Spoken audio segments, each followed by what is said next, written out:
Very big happy now. Ethereum over $200 again. Who could have seen this coming? It was last week we were looking at why so many people were long on Ethereum, and it wasn't due to any technical progress, but how the charts looked like it had bottomed out. XRP holders, I would congratulate you on these gains, until I realized it was 30 cents. I honestly hadn't realized it had fallen below that threshold. Stellar as well, with some more than stellar gains. Very nice. Tron also, with almost double digit. It was just before hitting record. There is, however, something in common with some of today's biggest gainers, and in order to see that, we go to CoinCodex. We forgot the name of it. CoinCodex.com. I have prepared it somewhere. Here we go. Let us change the change in the last 24 hours to the change year to date, and we can get a good picture of what's going on here. XRP year to date, 15% in the red. Stellar, 38% in the red. Tron, 10% in the red. IOTA, let me have a look at IOTA's gains today. Almost double digits. Coincidence? So I'd be far more inclined to believe that this was alt season or potentially sustained growth far more if this just didn't feel like a corrective rally for oversold coins. Still, no doubt, a welcome surprise to many.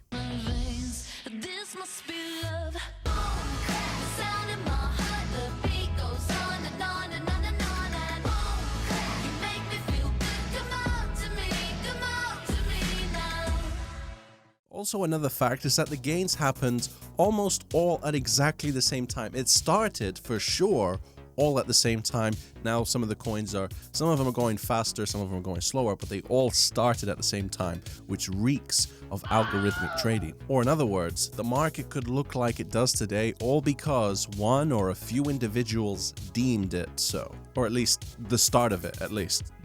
Now, it's probably the masses have jumped on it, but yeah. If it was caused by a few whales whose sole purpose was to gain more Bitcoin, then this was a pretty low-risk strategy. Buy up these very oversold coins, pump them, so you can get some more Bitcoin.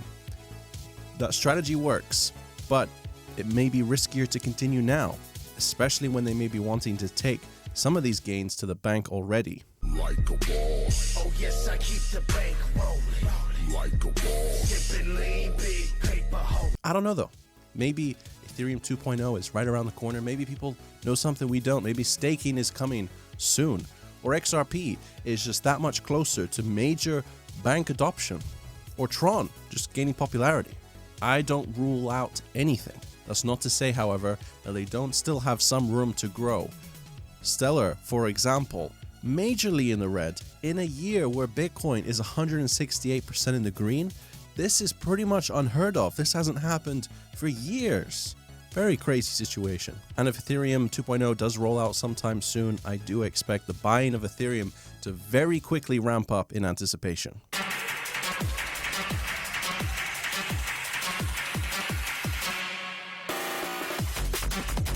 Now, looking at the news generally. A crack just emerged in the financial markets. The Fed spends $53 billion to rescue the overnight lending market.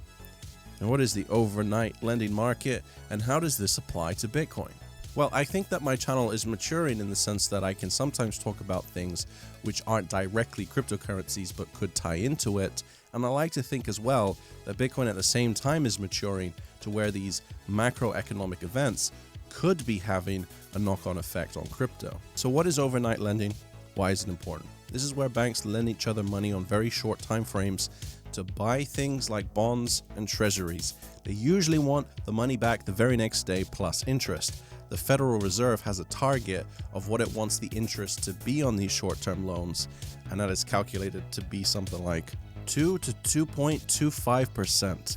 But in an unprecedented situation since the 2008 global recession, it hit 10% last night. If this were to continue, it would lead to an illiquidity crisis. So the Fed intervened, injected a huge amount of money into the economy, $53 billion so far, but has plans to repurchase up to an additional $75 billion. Billions and billions and billions and billions and billions. That's a lot of money. So how does this affect Bitcoin? I'll be honest, it may not. Not yet. but I think it's only a matter of time before such things will, and potentially massively. Let me explain why. The problem with the government printing money like this, and I mean, I could make 10 videos on that. Let me talk about two big problems. Number one, it makes the poor poorer. People who are affected the worst in society are generally the poor, those that don't own their home, land, anything, maybe just debt. And now suddenly the money that they do earn has that little bit less purchasing power. The rich, who don't hold cash in the first place anyway, not large amounts of it, who hold bonds and securities, get that bit richer. Terribly unfair system. But this is the world we live in, and there is no easy answer to this situation. It's going to continue, because it has to at this point. There's no stopping it. But it is going to get worse. So again, how does this affect Bitcoin? I'm getting there. It should be clear at this time that a currency that cannot be artificially inflated, where you don't need to trust politicians, it's all code, is a very attractive proposition. And it's an attractive proposition now, yet alone in the future, where I think it's just going to get more and more attractive. Halving event coming up next year. Short the banks, long Bitcoin. You've heard the saying. It's not actually just a silly statement. It actually makes a lot of sense given the context. So in summation, this is good for Bitcoin. Now, some of you noticed in yesterday's video that I spelt Ethereum wrong. Am I dyslexic? Am I just a complete idiot? I've actually got a new editor starting. He started yesterday. It's a good excuse, isn't it? Let me know how you think he's doing. Hopefully no one noticed other than that one oopsie. And I just want to make it clear that if there is ever any mistakes in anything I say or write on videos, it's my editor's fault. I'm glad we got that out of the way. Thanks for watching. So while there is definitely opportunity for scalping the market right now, where you attempt to profit off of small price changes, I wouldn't describe it as a alt season or true trend reversal for the altcoins, not just yet at least. I want a bigger fish than this. Yes! Yeah! Oh my lord!